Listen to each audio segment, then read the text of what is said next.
Hi friends, நம்ம இப்போ ஒரு முக்கியமான புண்ணிய ஸ்தலத்துக்கு தான் கிளம்பி போயிட்டுருக்கோம்.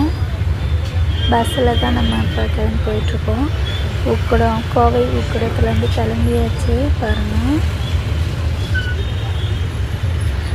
தை பொங்கலுக்கு முருகரை பார்க்கலான்னா எப்படி பொங்கல் கொண்டாடுறது, அதான் போய் பார்த்துட்டு வரலான்னு கிளம்பியாச்சு.